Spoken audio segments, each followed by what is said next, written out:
This is World Awakenings, the fast track to enlightenment with your host, Carl Gruber.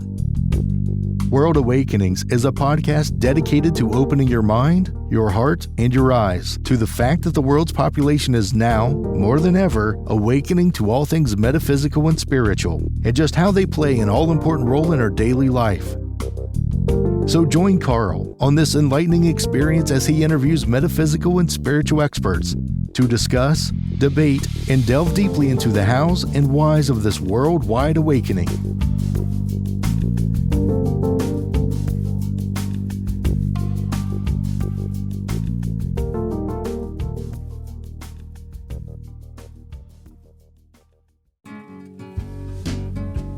We welcome you to the World Awakenings podcast. Before we start, we'd like to tell you about a special ebook written by the show's host, Carl Gruber. The 3 Pillars, a simple 3-step process to manifest positive and permanent change in your life. The concise 32-page 3 Pillars ebook will teach you how to become a successful and consistent co-creator of your life path with the law of attraction. Yes, you can manifest the life you truly desire, and the ebook is absolutely free. Simply go to Carl's website, carlgruberlifecoach.com. That's KARLGRUBER lifecoach.com. Click on the header title About Me and get the free download today. Carl Gruber's free ebook, The 3 Pillars, will positively change your life. All right, everybody, welcome to episode number 19 of World Awakenings, the Fast Track to Enlightenment podcast. And as usual, we always have the opportunity to speak to so many wonderful teachers and authors and rays of light around the world as we explore why now more than ever the world's population is awakening to all things spiritual and metaphysical. And today, I'm really excited to have this lady on today. My first time of meeting her as we're chatting, and I'm talking about Jamie Lerner. And Jamie is, a really interesting person. I like the description. I've read your book, The Ever-Loving Essence of You. You have a master's degree in social work. You also have a private practice in psychotherapy, but you are definitely a law of attraction practitioner to the maximum. And Jamie, welcome to World Awakenings. Thank you so much. It's great to be here. Yeah, well, let's find out more a little bit about Jamie. For those of you who haven't read her book, there it is, The Ever-Loving Essence of You, which is really cool. How did that even come about? Your description of yourself, you grew up in a real interesting, open lifestyle. To your parents allowed you to explore many things. They did. They were wonderful. Our home was just a revolving door of international people in general. So we had so many different wonderful perspectives to participate in our upbringing. There are 5 of us, and my parents were just very allowing, and they really encouraged us to do whatever we needed to do to find our way, and to be forever curious about ourselves. And I think that was really wonderful for me because I was quite a rebellious child, and they didn't give me much to push against. So at home, it was great. Although outside of the home, I found all kinds of things to push against. And yeah. But it really was wonderful from that standpoint. However, I had many challenges in understanding why I was so connected to myself and yet was not connected to my mother. So my parents were there physically, but not really emotionally for us. They were very busy doing what they were doing. And so I spent kind of half my life trying to figure out why I could be so connected to myself and hear my voice so clearly, and yet not have the connection with the very person that brought me into this world. So it was like the last several days of my mother's life. that she was intubated in a medically induced coma, and I really found my connection with her then. And I thought it was like the beginning of my mother and daughter relationship that we never had. Anyway, I realized that we were never connected because she was never really connected to herself, that she spent most of her life sidestepping the relationship that she had with herself. So shortly after she transitioned, I sat down with a friend of mine and we wrote this book. And really it is, it's a very loving book about creating and recreating the ongoing connection that you have with yourself, and dedicated to the very person who I think inspired me my whole life to be connected to myself, which is my mother. So, yeah. Yeah, we're definitely going to talk more about this book. I am interested from what I read and hearing you say this, that from a very young age, you had a real clarity about who you are and what your life purpose is. And is there anything you attribute to that, or maybe an accumulation of several lifetimes of experience, and you just decided to come that way into this lifetime? I think that we are all born that way. I think that we are all born so clear about who we are and so connected to who we are. And I think that we choose our parents, and I chose my mother, the perfect person to remind me of the very connection that I had with myself every single moment of my life, that she was here to remind me of that. Because when you're not really connected to the person that brought you into this world, you must look at yourself continually and Mm-hmm. develop that relationship, maintain that relationship. And that's really what I did. But I do think we all have that ability. And when we reconnect with ourselves, I think we become very familiar with our inner being, inner knowing, that voice that is always there for us, guiding us. But we forget sometimes.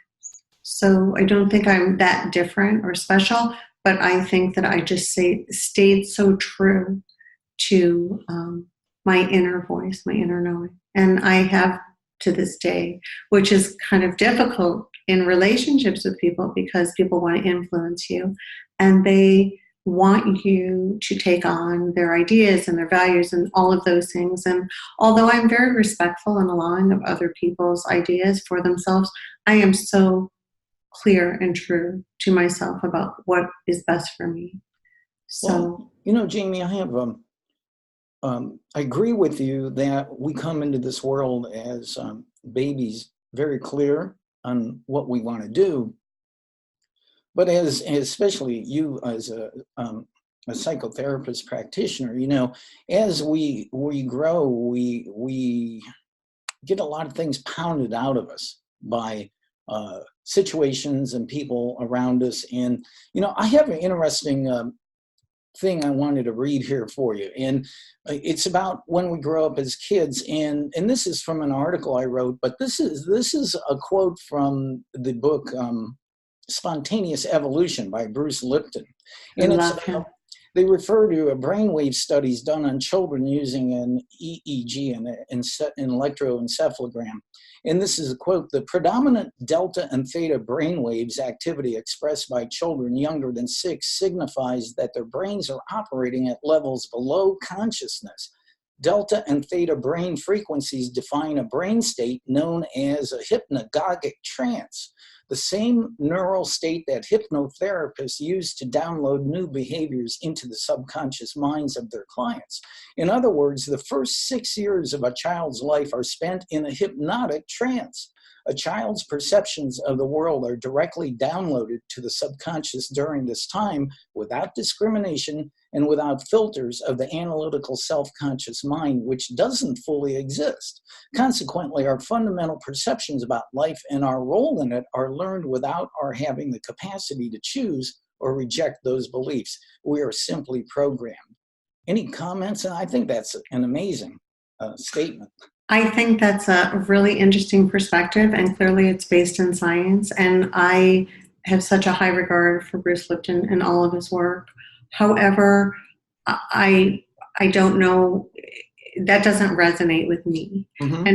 And I also have 4 grandchildren who I assisted in all of their births. So I was able to really be there through the birth, and pretty much I'm with them, a few times a week. So I think that children especially have their own minds, and I think that they are observing, but they are also much freer to exercise free choice the younger they are, the less influenced they are by everyday society. So I think it's a wonderful conversation, and I think it's great because it lets everyone off the hook. It really does. So really what it's saying is, you're not responsible for all the things that, you have been influenced by, and now we can change that genetic expression, because that's really what Bruce Lipton talks about. And I think that's a great place to start with people. But what I also find interesting is that when we are reminded of who we are and what we know, and we reconnect with ourselves, our inner being, our inner knowing, all of that, it becomes very familiar to us. So, and it feels like we've come home to ourselves. Mm-hmm. So I think that there are many ways to talk about all of this, and it doesn't really matter how you get to the point of reconnecting with yourself. It's just wonderful if you do. I think that I see where you're coming from, and I completely understand. According to that quote from Bruce Lipton, that kids are literally hypnotized into what they're supposed to, all their paradigms of their life. And so I would imagine that would lead to much of the, quote, victim mentality that much of the world goes around with. But you're absolutely right. When we remember who we really are, and I encounter this with some of my coaching clients, and I coach, when they are confronted with their own point of power, they kind of go, what? I can do that? And it's a very cool moment. And I'm sure you go through that with some people. Yes, it's a wonderful aha moment. And I would just like to say that I no longer do psychotherapy. I had a really great, thriving psychotherapy practice and never felt comfortable doing what I was doing. And I gave that up and decided I wanted to do what I'm doing now, which is very different. So we don't really look back much to move forward, which is really the basis for a lot of psychotherapy. But yes. Do you consider yourself a life coach or a counselor? I consider myself a well-being therapist. I like that. But basically, I just assist people in assisting themselves, because that's how it has to happen.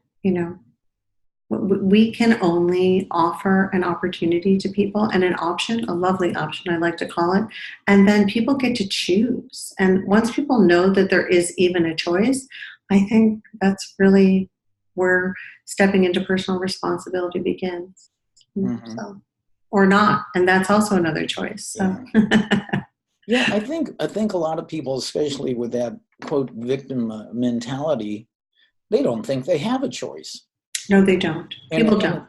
And when somebody like you or I, we work with somebody, and when they are finally remember that they came here with a choice to follow their path, and like I said, that's such a beautiful moment. I love that. So I love to see that. What I do want to ask you, you're definitely, like me, a practitioner of the law of attraction. How did that come about in your life and in your practice? Well, I've always believed, well before I even knew anything about the law of attraction, that what we think about and what we focus on is what we receive. So I was a very early manifester. And I think that earlier you put those two things together, the more powerful you are in creating your own life. And it's so interesting because I ask people all day long, what they want. And all day long they tell me what they don't want. And what they have is what they don't want. Yeah. So it really is such an easy thing to do, manifesting our lives. When people start asking themselves the question, what do I want? And they begin to have that conversation with themselves instead of all day long talking about what they don't want. So, yeah, I ask people to just spend a few days trying that and see what happens. And people are pretty surprised, but they can manifest in their own lives. Yeah, and it is difficult for just anybody going through normal life and talking. I mean, the casual conversation is always in the negative realm, and the weather is so cold. It's probably going to snow tonight, or I hope I don't get in a car wreck on the way home, or whatever. And so unfortunately, because of that, many people think that's the norm. And how do they get around that? Well, I think that a lot of people are not even aware of the conversations that they're having with themselves and other people. So, I like to ask people to just become what I call lovingly curious about, the story you're telling yourself and the story you're telling other people. And when we really begin to tune into that story, the next question is it even true? Is the story that you're telling yourself and other people, is that true? And is that a reflection of your right here and now? And most of the time, it's not. So, that's kind of interesting too, because then how can we change the narrative in such a way that is a reflection of where we are right here and now and what we're wanting for ourselves? Because that is the beginning of manifesting, whatever. The sky's the limit. So, is there any particular thing that you find with your clients that they are resistant, maybe even not aware that they're resistant to changing their narrative? And I like the way you put that. I think people are so tied to the story, whatever that story is, that they're afraid if they change even a sentence of it, that they will lose a part of themselves. But what I like to ask people to do is I like to ask people to think about whatever that story is from then, because it's usually something from a long time ago that they dragged into their now. If they could look at it from their right here and now adult perspective and rewrite that story, because then the story changes drastically. Because we're no longer children, we're no longer small, we're adults, and we have a totally different perspective as an adult. And once you're able to tell that story from your adult perspective, then it softens. So if you need the attachment of the story, which is totally fine, then at least update it so that it's a reflection of where you are right here and now. And it's also an opportunity to attract more of what you're wanting for yourself in the future. So that really is helpful, I think, for people. Well, let's go back and talk a little more extensively about your book, The Ever-Loving Essence of You, which you co-authored with Lauren Tard, right? I did, yes. Right, yes.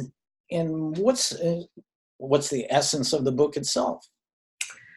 I think it's just a reminder of what we already know. It is the reminder of the loving connection that we came into this world with, connection to ourselves. And it is the reminder of how to get back to that connection.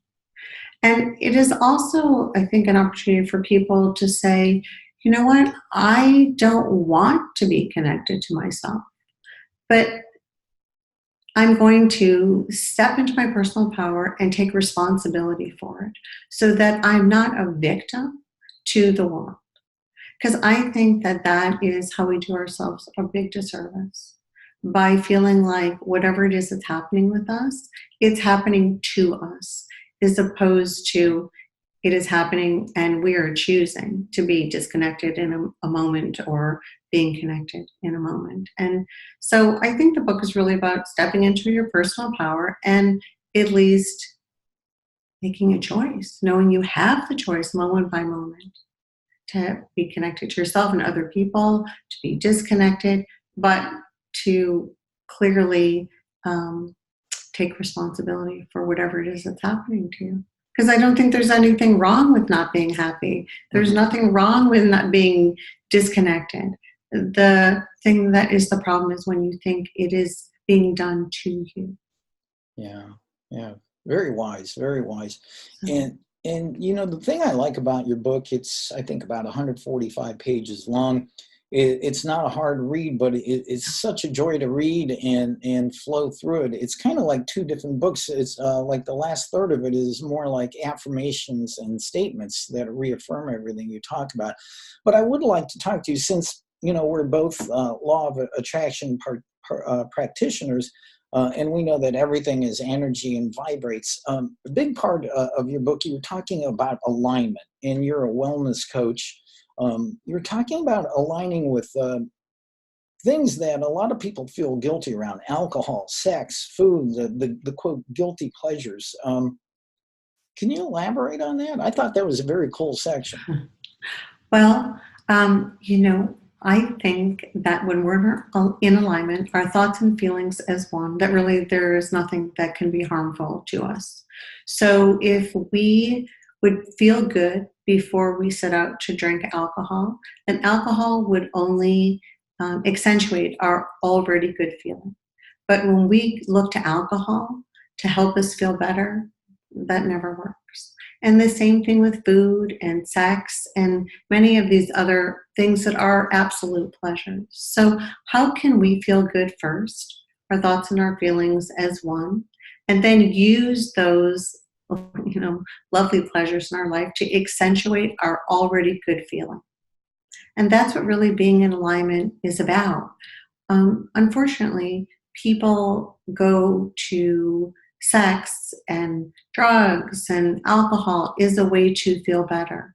And it just never works. You're just constantly chasing your tail.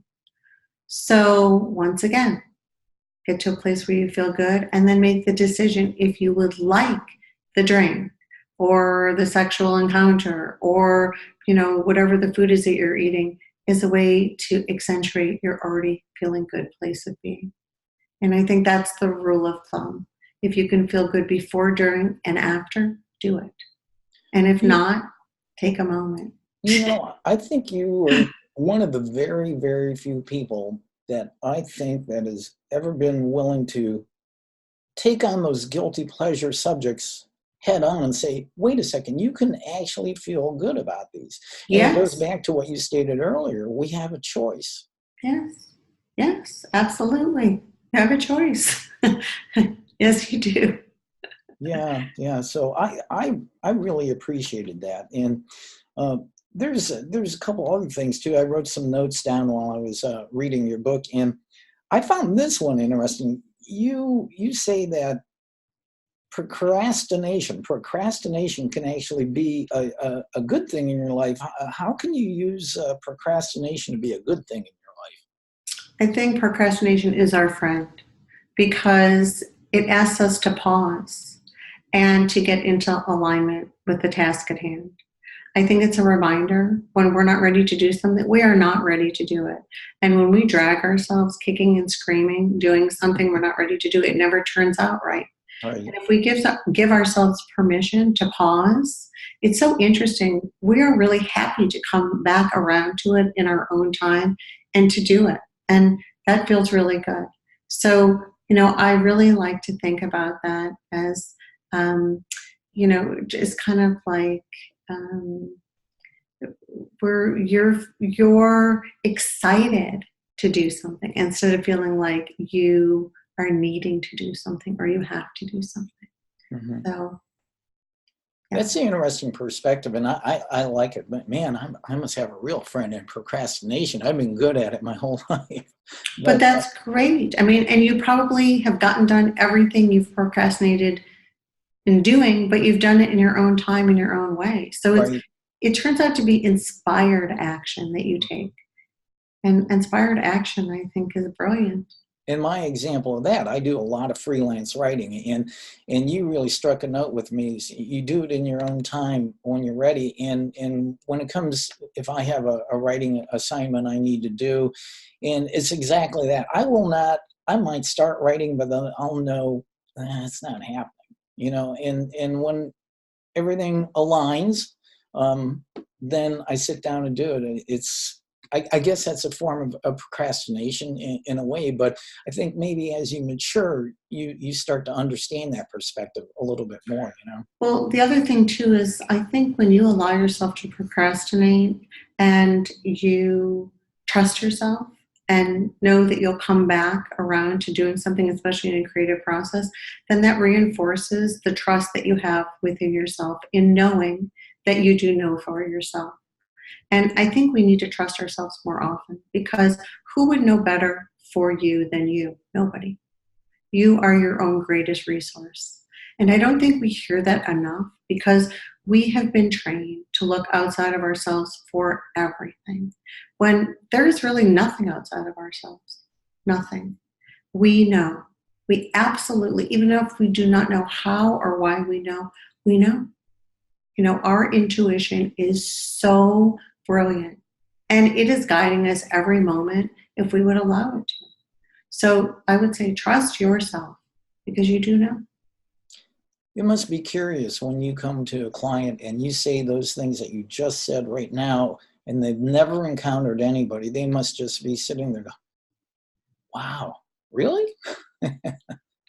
Well, then I asked them to think about a time when they had an intuitive knowing and they didn't follow their intuition. I have never heard anyone say, I should not have trusted myself. But I hear people all day long say, I should have trusted myself. And that's really interesting because when you start to think about how many times you had a knowing about something and you didn't trust yourself, and in retrospect, you were like, oh my God, I was totally right. Yes, that happens all the time. So sometimes I'll have an intuitive knowing and I'll make a decision not to follow it. But it's a conscious choice. And I'll say, I know intuitively this is something that I should do. I'm not doing it. I'm choosing not to do it. So that's a great choice as well, you know? Yeah. Wow. I love your perspective on all this. This Thank is you. awesome. So, and one other thing that I found interesting in your book too, I talk and study a lot about gratitude, but in your book, you had a chapter or a section on appreciation. And how is appreciation different than gratitude? I think you even stated in there that they are different things. They feel different to me.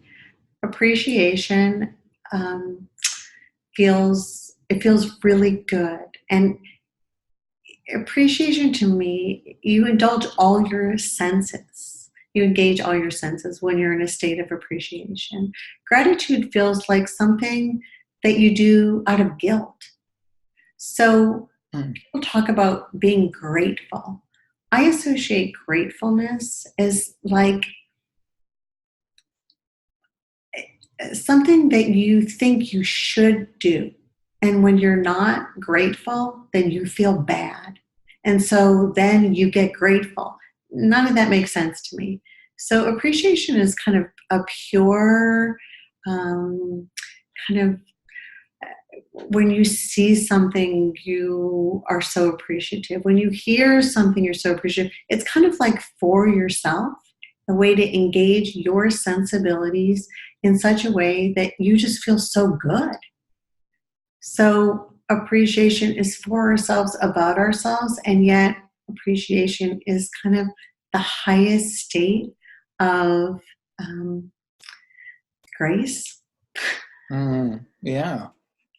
Even when you appreciate another person, they feel it. You don't have to say one word to them. Appreciation is something that really flows through us.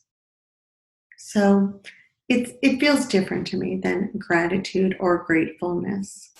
I think I appreciate, it's interesting, I say that I appreciate gratitude and I'm grateful for appreciation. So basically you're saying they're kind of vibrationally different. Different. Yeah, yeah, even though And they're it is both vibration. positives. Yeah. Yes, they can be positive. I think for a lot of people, though, that grew up in any kind of religious environment, this idea of being grateful or not being grateful, that it triggers emotions that are not pure, because there is guilt involved in that.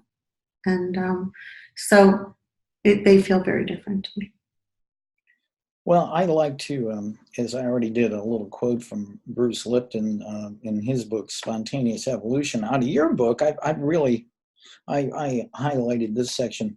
This is from Jamie Lerner's book, The Ever-Loving Essence of You. We come to believe that our story is our life when in actuality it is a reflection of the story that we are telling in the moment. Therefore, when you change your storyline, you begin to change your life. And I love that because that is one of the big things that we've all studied from countless other books and teachers to well, I don't even know if I'm going to state this right. To change the world, change your life, or to change your life, change your mind. Does that sound correct? Yes. Yeah. Is that Yes. kind of what you're talking about? I think so. But I also think that if we could soften the narrative, because sometimes it's just the tone of the story that we're telling, if we're even conscious that the story is correct. Yes, I think that the story that we're telling is a reflection of the life that we're living. And if it feels good, then you should continue with that story. But for so many people, it really doesn't feel good. And if the life that you're living doesn't feel good, the story that you're telling doesn't feel good, then what would you like to change about it? You have the option that your story and your life is a moment and then on to the next moment. So people get really locked into believing that this is it. And it's not it at all. This is, everything is just a moment in the next moment. And when people can relax into that, they can take a big, deep breath and think about, okay, wow, I'm not stuck, I'm not trapped. Yeah. Well, another thing that you talked about in your book was, well, how do you feel in a moment? If you feel good about it, then you're in alignment. If you don't feel good, then you're not in alignment. It's a pretty simple concept, but I believe that people have a hard time grasping that. Well, I think the simpler it is, I think the more difficult it is for people. And I think that we make way too much out of everything. We take everything way too seriously. We want things to be hard. We want to struggle. And I just think none of that's necessary. And sometimes when you give people the option to not struggle and it not to be difficult, they get very angry because they have used that as their excuse their entire life not to really move forward and relax into who they are and enjoy themselves and to do something with their lives. It's almost like you're taking their misery away from them, which, I won't take your misery away from you. You can have it, but at least take responsibility for the fact that you are creating it, which is fine, Well, I think I read that you are, like me, quite a follower of Abraham Hicks. Yes. Which is, when I was in life coaching school, Ask and It Is Given by Esther and Jerry Hicks, which is a collective consciousness. Esther channels Abraham. And they use that example, exactly what you're talking about. Most people expect to struggle. Yes. And they have an example of getting into the stream of well-being, and instead of flowing downstream effortlessly, everybody goes upstream. Well, this is what my parents taught me to do, and darn it, I'm going to do it. And they're rowing and rowing, and as hard as possible. And Abraham and Esther says, well, friend, just turn your boat around and go downstream. That's right. And yeah, it's against everything in the way the world teaches it. And yes, and when you try to make it easy and fun for people, some people are just not interested. And that's okay, People like to struggle. And the other thing that's interesting is that they get a lot of attention from friends and family in the outside world. The bigger the struggle, the more drama, the bigger the audience. So, once again, that's a choice. There's a million choices. And they're where they're supposed to be in their life. They may not be ready to turn their boat around and go downstream yet, but when they are, they will. You know? Or they won't. Or they won't. Some people go 90 years throughout their life Or right they upstream, won't. and then they're done, unfortunately. But I know what I want to ask you, because this show is about all things spiritual, metaphysical. I don't know what your beliefs are. Do you incorporate any form of spirituality into what you do? I do not. And I don't even know if I'm a very spiritual person, but I'm a very present person. And I think when we are present, we are spiritual. So that's about as far as I go with spirituality. And I think it's different for everybody. Well, and you would qualify, and I qualify myself as this, what they call SBNR, spiritual but not religious. Right. And how that comes about, because, for example, you say that when we come into this life, we already know. We're already clear. I think for that, we're connected to Source at that point, Yeah. I think, to me, that's true spirituality right there. Yes, I think that's exactly right. Yes. And I think there's a lot of confusion around spirituality. I'm supposed to have, some out of body etheric experience. No, people do, but. Well, the thing that I do believe is that we all have the ability to download from the universe. And I download from the universe all the time. And I am so open to receiving information and infinite intelligence, and so comfortable with being in that state of being open to receiving. But I believe that we all have the ability to do so. And if we would relax into ourselves and trust, I think that there is really no end to what we receive every single day from whatever source, whatever you believe. Yeah. Wow. Well, that's very cool. Well, this comes to the point where I ask every one of my guests, and this is the 19th show I'm doing, and this is one of the reasons I started the show. Why, in your opinion, why now more than ever do you think that the world is awakening to all things enlightening, like never before ever in the history of mankind? I'm not really sure why, but it's so exciting to me, I have to say. It's wonderful. It's really exciting. Yeah, I don't know why. And you know what? I don't even care why. I'm just so glad that it is, because conversations with people are, they're just such a higher vibration these days. And people seem much more open. And even technology it's making, I think, everything really much easier Like for people us to talking connect. right here, yeah. Yes, In this and video just, conference. yes. So I'm not sure why. And once again, I don't care why, but I'm very happy about it. See, There is you're appreciating, right? I am so appreciative. I really, really am. Yes, yes. Yeah, it's.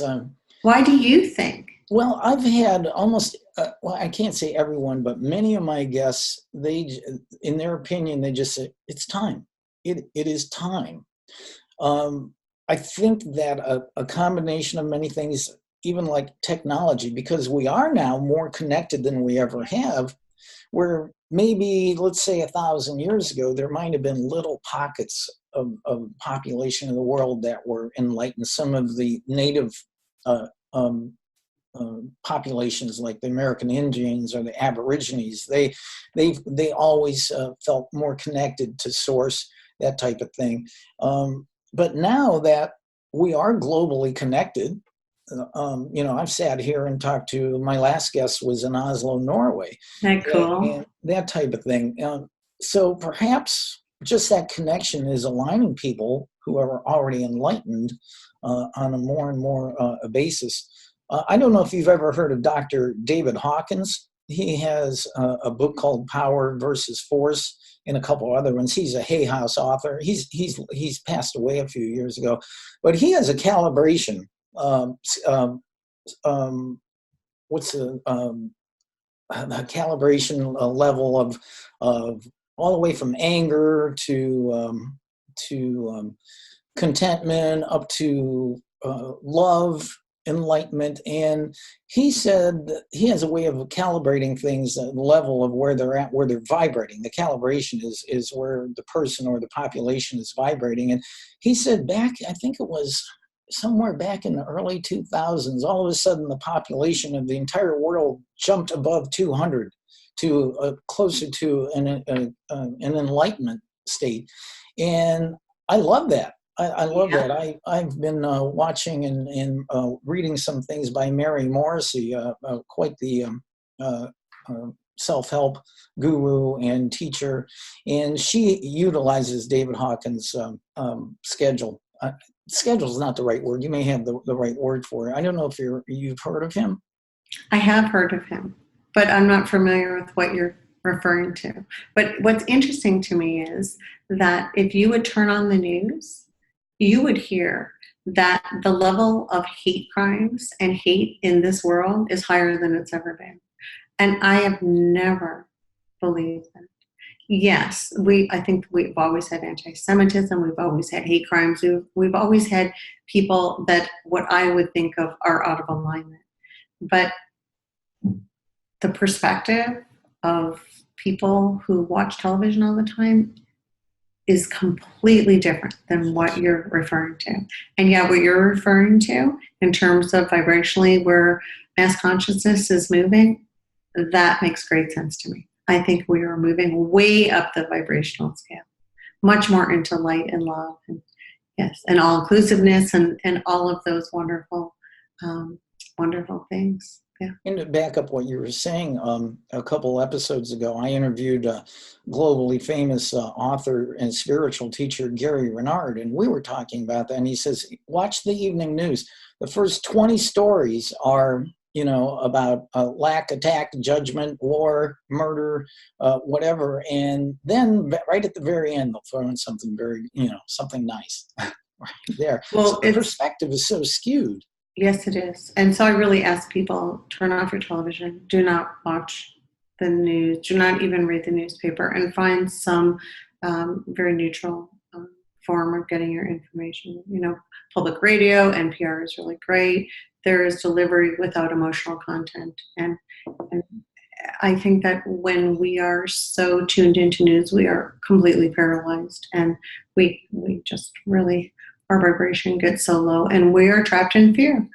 And that's not necessary. So. And I think you're correct, because personally, I have a flat screen TV. It's not even hooked up. But, okay. People will say to me, what are you an ostrich? Is your head in the scene? I go, no. I know what's going on. I still pick it up. I use my laptop quite a bit, but you can always do things like read that. Yeah.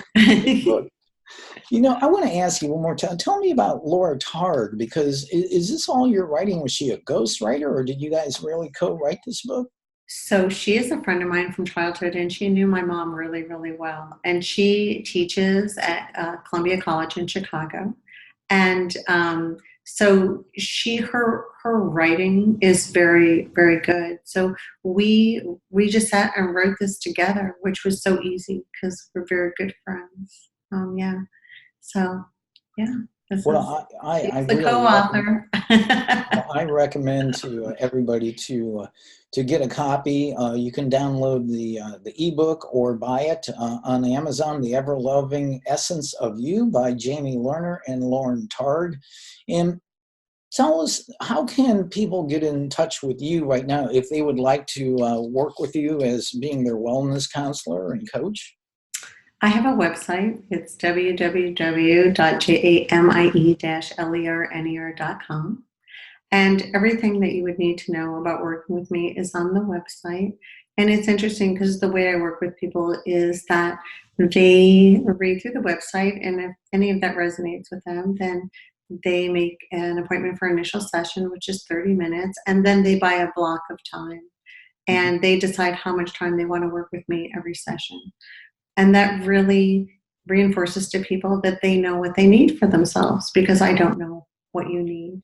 And I think people are not used to hearing that. They're used to professionals telling them what they need. And so right from the very beginning, when you work with me, you look to yourself to figure out what you need, and you tell me, and then I assist you in assisting yourself. But I also have a texting business. I saw that. I think this is very It's cool. great. It's called the Quickie. It's a lovely texting option. I know. It's kind of catchy, the Quickie. But it's the same thing. You purchase a package of time, and then you text with me, and we text back and forth. But the reason I like it so much is that then there is this ongoing manuscript that people have to refer back to. And when they ask a question in a form of text, first of all, they're much more emotionally intelligent because the way they're asking the question is different than if they were speaking. It's more abbreviated. So I think that they are more clear and focused on the question. But they're already starting to answer their own question once they ask me the question. And I become kind of the conduit for the answer. But it's wonderful. And it really is, I think it's fun and it's helpful for people to go back and read through some of very that. smart because, most people in the world, their phones are like a part of their body. Yes. And in any situation, if they're in a stressful situation or they need some consultation, from what I saw, you make yourself available via text all the time. I do. And it's easier for people because I travel a lot, people travel a lot, even, it's a busy world. But when we are talking with people, we are only able to hear them from where we are in that moment. And in the next moment, we are somewhere else. And so it's interesting to go back and to read through some of the texts that clients have written when they go back and read so that they knew exactly where they were when they were asking those questions. So it's, I think it's really much more helpful in some ways than working with clients, on the phone or in Skype. Yeah, well, that is so cool. And like we were talking about earlier, we're globally connected, and to have that ability to text their coach right away is fantastic. So, folks, we've been talking to Jamie Lerner. You're in Chicago, Illinois. Yes, right? Yes, I'm in that Chicago area, yes. Yeah. So people, if you're in Chicago, I'm sure you could contact her there. She has her website. She has her beautiful book, The Ever-Loving Essence of You. She is a wellness coach, a law of attraction practitioner. And what an honor to have you on. I just enjoy talking to people like you. You are a ray of light. Thank you so much for inviting me. I really appreciate it. Oh my gosh, just namaste. Namaste. This has been another episode of World Awakenings, the fast track to enlightenment with your host, Carl Gruber, a certified Law of Attraction life coach. We welcome you to tune in each and every episode of this podcast, World Awakenings, as we open your mind, your heart, and your eyes to the fact that all the world's population is now, more than ever, awakening to the truth of all things metaphysical and spiritual, and just how they play an all-important role in our moment-to-moment everyday life. Much love and light to you, my friend. Thank you for tuning in.